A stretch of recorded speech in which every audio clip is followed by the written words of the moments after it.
ہونی چاہیے، مستقبل کی تعمیر ہونی چاہیے. مجاز صاحب یہ آپ سے جانیں گے. الحمدللہ رب العالمین والصلاة والسلام علی رسول الکریم وعلی آلہ واصحابہ اجمعین اما بعد. فاعوذ باللہ من الشیطان الرجیم. بسم اللہ الرحمن الرحیم. رب اشرح لي صدری ویسر لی امری واحلل عقدۃ من لسانی یفقهوا قولی. رب ادخلنی مدخل صدق واخرجنی مخرج صدق واجعل لي من لدنک سلطانا نصیرا. اصل میں حج جو ہے وہ اسلام کے 5 ارکان میں سے ایک اہم ترین ستون ہے. ارکان فرض ہے حج. اللہ نے سورہ آل عمران کی 27 نمبر آیت میں بات کی کہ حج تمہارے پر فرض کر دیا گیا اور اللہ کے لیے حج کرو، اور جو اللہ کے احکام نہ مانے تو اللہ غنی ہے. مطلب حج کرنے میں ہمارا اپنا فائدہ ہے، اللہ تو غنی ہے. جیسے نماز، ہماری نمازوں کو اللہ کی ضرورت ہے، اللہ کو ہماری نمازوں کی ضرورت نہیں ہے، ایسے ہی ہمارے حج کو اللہ کی ضرورت ہے، اللہ کو ہمارے حج کی کوئی ضرورت نہیں. ابھی آپ نے فرمایا بجاز صاحب حج میں ہمارا ہی فائدہ ہے. کس طرح کے فوائد ہیں جو ہمارے لیے اللہ تعالیٰ نے پوشیدہ رکھے ہیں اس رکن میں؟ اصل میں بات یہ ہے نا کہ اگر میں پہلے 2 چیزیں آپ کو بتا دوں. ایک تو حضور اکرم صلی اللہ علیہ وسلم کی وعید حج نہ کرنے والوں پہ، جو استطاعت ہونے پہ بھی حج نہ کریں. حدیث پاک میں بات آئی ہے، حضور نے فرمایا کہ اگر کوئی استطاعت ہونے کے باوجود حج نہ کرے تو وہ یہودی ہو کے مرے یا نصرانی ہو کے ہمیں کیا. مطلب حضور صلی اللہ علیہ وسلم نے اسے امت سے ہی باہر کر دیا. جو امت سے باہر ہو گیا وہ اللہ کے رسول صلی اللہ علیہ وسلم کی شفاعت سے باہر ہو گیا. دوسرے ایک نوید بھی سنائی ہے حضور صلی اللہ علیہ وسلم نے کہ جس نے حج کیا ان 5 دنوں میں کسی قسم کا کوئی فوش کام نہیں کیا، کوئی برائی نہیں کی، کوئی لڑائی جھگڑا نہیں کیا، اور ارکان بھی تمام اسی طرح پورے کیے جس طرح حق ہے، تو وہ بالکل ایسا ہی ہو جاتا ہے معصوم جیسے اس کی ماں نے اسے آج ہی جنا ہو. مطلب بالکل کوئی سارے اس کے گناہ معاف ہو جاتے ہیں. لیکن یہ گناہ وہ ہیں جو حقوق اللہ ہیں، حقوق العباد والے گناہ. اگر آپ یہاں سے کسی کے پیسے مار کے گئے ہوئے ہیں، کسی کی حق تلفی ہے، بہنوں کا حق مار کے گئے ہوئے ہیں، وہ نہیں معاف ہوں گے. کہ وہ حقوق العباد کی الگ حدیث ہیں، کسی اور ٹائم انشاءاللہ بیان کروں گا. تو حقوق اللہ تمام معاف ہو جائیں گے. آپ کی پچھلی کوئی کوتاہی ہے نمازوں میں یا کوئی دین کے احکامات میں تو اللہ انہیں ڈیلیٹ کر کے آپ کو بالکل معصوم کر دے. تو وہاں سے جب آپ بالکل معصومیت کی زندگی لے کے آئیں گے تو پھر آپ کو یہاں گناہوں میں ملوث نہیں ہونا چاہیے. تو سب سے بڑا فائدہ یہ ہے کہ آپ کی اگر عمر 70 سال بھی ہے تو آپ نے حج کر لیا اور مقبول حج کر لیا جس طرح سے حکم ہے، تو آپ کے پچھلے تمام گناہ ڈیلیٹ کر دیے جائیں گے، ختم کر دیے جائیں گے. اور حضور نے فرمایا جس کے گناہ ایک بار توبہ سے یا حج سے معاف ہو گئے تو اس کو بالکل ایسا ہی ہے جیسے اس نے گناہ کیا ہی نہ ہو. تو یہاں آنے کے بعد پھر اگر وہ اسی طرح معصومیت کی زندگی جیتا ہے، جو اصل میں ایک بات بتاؤں میں آپ کو کہ یہ جو مکہ مکرمہ یا مدینہ منورہ یہ جگہیں ہیں حضور صلی اللہ علیہ وسلم کے جہاں قدم مبارک پڑے ہوئے ہیں، یہ برکتوں والی جگہیں ہیں. ہم یہاں سے جو چیزیں لے کے جائیں گے نا وہ برکتوں کے ساتھ واپس لائیں گے. اگر آپ یہاں سے معافی، عاجزی، انکساری، لوگوں کو معاف کر کے لوگوں سے معافی مانگ کے جائیں گے تو آپ کی انکساری اور عاجزی میں اضافہ ہوگا، برکت آئے گی اور آپ وہ لے کے آئیں گے ساتھ. لیکن اگر آپ یہاں سے غصہ، کینہ، اسی طرح سے اپنے نمبر 2 کام کرنا، جھوٹ، دھوکہ لے کے جائیں گے تو اس میں بھی اضافہ ہو جائے گا. وہ ایسی برکتوں والی جگہ ہے. تو اس لیے احتیاط یہ کرنی چاہیے کہ ہم جب حج کو جائیں تو سب سے پہلے اپنے تمام رشتہ دار، تمام محلے والے، پڑوسیوں سے معافی مانگ کے، اور تمام کو جنہوں نے ہمارا دل دکھایا ہے انہیں معاف کر کے جائیں، اور جن کا ہم نے دل دکھایا ہے یاد کر کے ان سے معافی مانگ کے جائیں. تب اللہ کے حضور جا کے اکٹھے ہو کر یہ پیش کریں کہ اللہ ہم معافی لے کے آئے ہیں، اب تو ہمیں معاف کر دے. بالکل. آپ نے یہ جو ابھی باتیں بتائی مجاز صاحب، اس سے یہی ظاہر ہو رہا ہے کہ وہ فوائد و ثمرات جن کا ابھی ذکر ہوا وہ روحانی فیوز و برکات ہیں. یعنی وہ انوار ہے جو کہ ہمارے پورے سراپے میں یا ہمارے دل میں موزن ہوتا ہے وہاں کی کیفیات اور مناظر کو دیکھتے ہوئے. اب بنیادی بات یہ ہے کہ ظاہر سی بات ہے وہاں جانے کے بعد انسان کے دل و دماغ کی اس کے کیفیات جو ہیں وہ بالکل مختلف ہوتی ہیں، یکسر جدا گانا ہے. جتنی دن انسان وہاں زندگی گزارتا ہے وہ اس کی زندگی کا حصہ بن جاتے ہیں. واپس آنے کے بعد ان چیزوں کو یاد رکھنا یا انہیں اپنی زندگی میں شامل رکھنا کتنا ضروری ہے. ہم یہ دیکھتے ہیں کہ بہت سے لوگ ایسے ہیں جو وہاں سے آنے کے بعد صرف وہاں کے مقامات کی گفتگو کرتے رہتے ہیں کہ وہاں پر یہ ہے، یہاں پر یہ مقام ہے، یہاں مزدلفہ ہے، یہاں منی ہے، یہ حتیم ہے، یہ الگ الگ مقامات. یعنی وہ جو بنیادی چیز یہ ہونی چاہیے کہ ہمیں ان مناظر کی سیر نہ کرائیں، وہاں سے آپ نے کیا سیکھا، کیا پیغام لوگوں کو دینا چاہیے. بنیاد یہ جو آپ کہہ رہی ہیں اصل میں اب تو رسمیں رہ گئی نا عبادات کی، ہمیں معلومات ہی نہیں ہے. اصل میں حج جو ہے نا وہ 4 کریکٹرز کا مشاہدہ کرانا ہے. حضرت ابراہیم علیہ السلام، حضرت اسماعیل علیہ السلام، حضرت حاجرہ علیہ السلام اور حضور اکرم صلی اللہ علیہ وسلم کی لائف. یہ ہمیں وہاں بلا کے دکھایا جاتا ہے کہ ان کی قربانی کیسی تھی، ان قربانیوں سے اگر تم سیکھ لے کے واپس آؤ گے، اس کے بعد تم اپنی زندگی معاشرے میں گزارو گے، تو لازمی بات ہے کہ تمہاری تبدیلی تمہارے اندر آئے گی. آپ یہ دیکھیں نا کہ ابراہیم علیہ السلام نے اللہ کے حکم پہ کتنی قربانیاں دی ہیں. پہلے تو اپنی بیوی اور بچے کو ایک صحرا میں چھوڑیا ہے. آپ یہ دیکھیں کہ حضرت حاجرہ علیہ السلام کی قربانی ان سے ہی بڑی ہے کہ وہ وہیں کھڑی رہی. 3 بار انہیں آواز دی، 2 بار جب انہوں نے مڑ کے نہیں دیکھا، جواب بھی نہیں دیا، تب بھی ان کے پیچھے نہیں بھاگی کہ بچہ لے کے. آپ یہ دیکھیں نا کتنا معصوم بچہ تھا ان کی گود میں.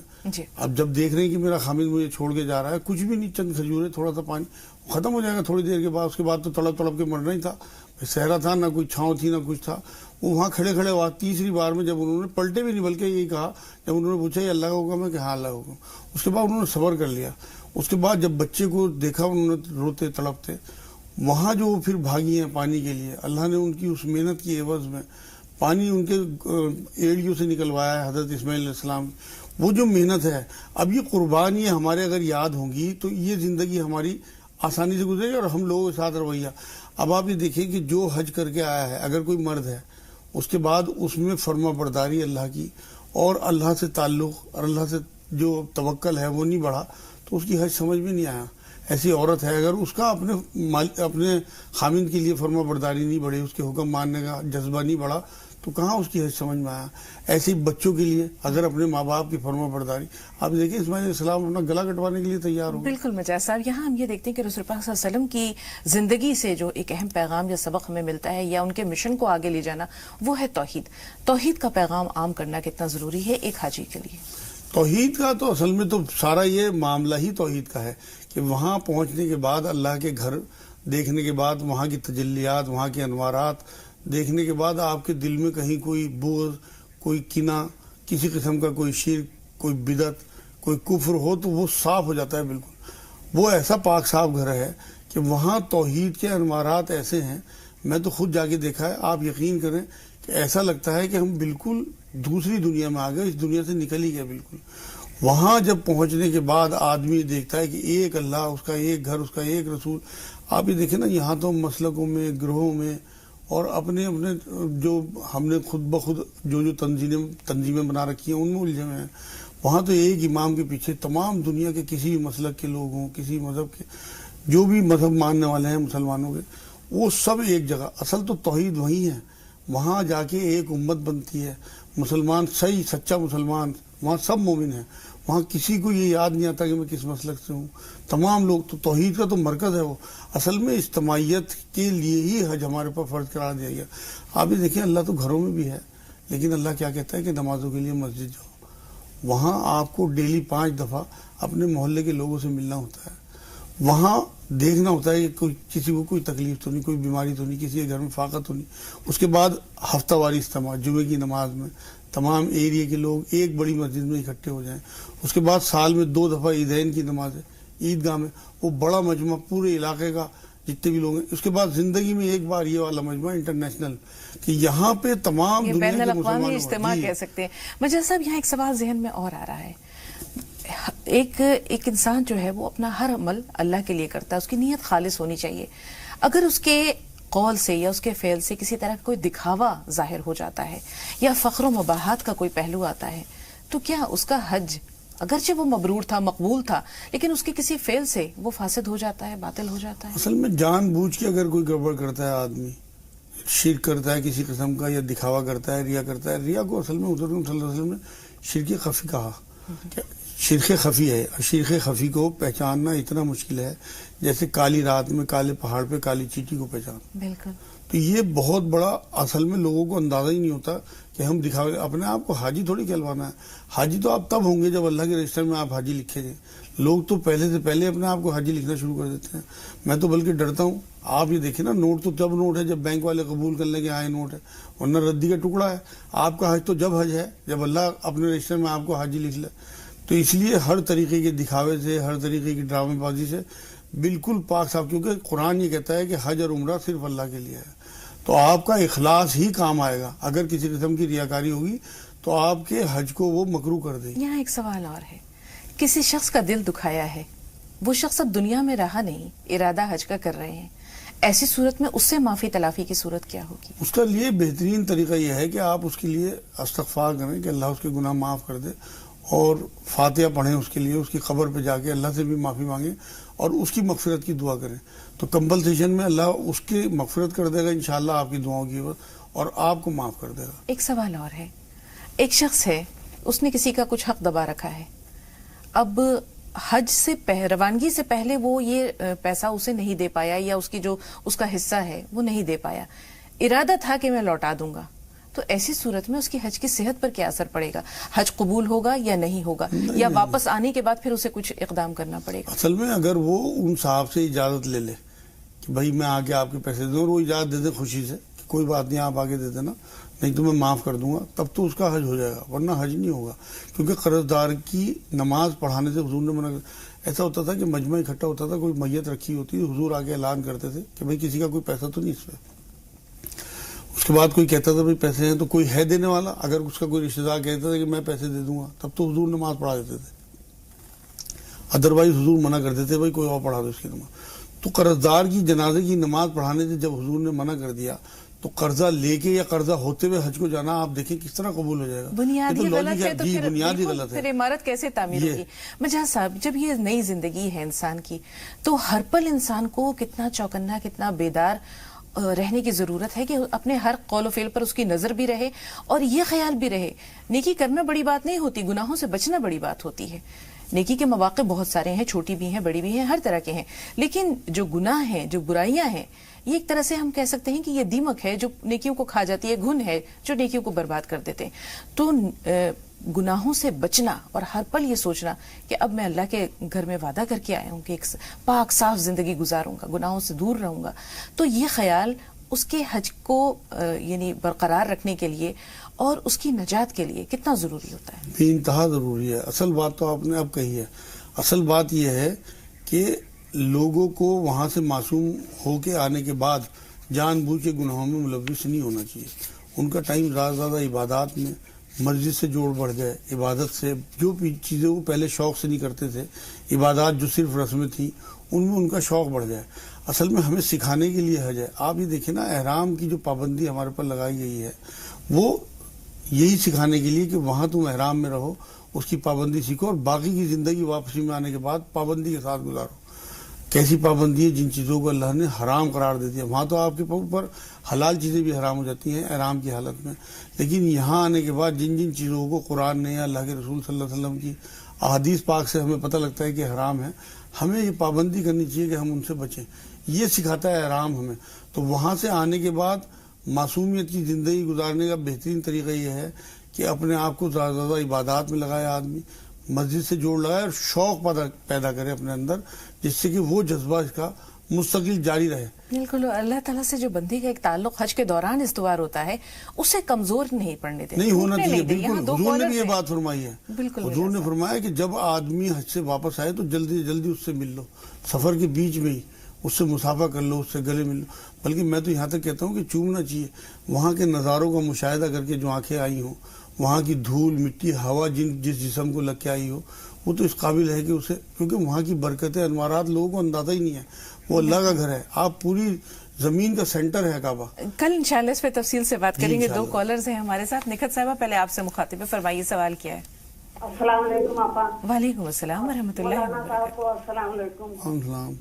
ہمارے سر میں 30 سال پرانا درد رہتا ہے اور سر بھاری رہتا ہے، اور درد جب اٹھتا ہے تو 3 مہینہ 4 مہینہ، جب یہ درد کم ہوتا ہے تو کمر میں درد بہت ہو جاتا ہے، یہ بھی 2-3 مہینہ رہتا ہے، یہ پریشانی بنی رہتی ہے ہم کو۔ ٹھیک ہے۔ اور ایک سوال یہ ہے کہ کوئی بھی جیسے دعا ہم اٹھاتے ہیں پڑھنے کے لیے تو سر ہمارا بھاری ہو جاتا ہے۔ ٹھیک ہے بہن، آپ کا سوال پہنچ گیا۔ نعیم بھائی آپ بتائیں آپ کا سوال کیا ہے؟ السلام علیکم۔ وعلیکم السلام۔ جی بھائی۔ مسئلہ ایسا ہے کہ ہمارے میں دھولیا کے پاس ہمارا گاؤں ہے سونگیر، وہاں قربانی کے لیے کچھ پریشانی آئی ہے، جو جانور ہم نے لیے تھے جی۔ ان کی قربانی ہو نہیں پائی ہے۔ تو اب کیا کیا جائے یہ جاننا چاہ رہے ہیں؟ جانور کا کیا کرنا چاہیے؟ ٹھیک ہے، ٹھیک ہے بھائی، تھوڑا سا انتظار، وقفے کے بعد ملتے ہیں۔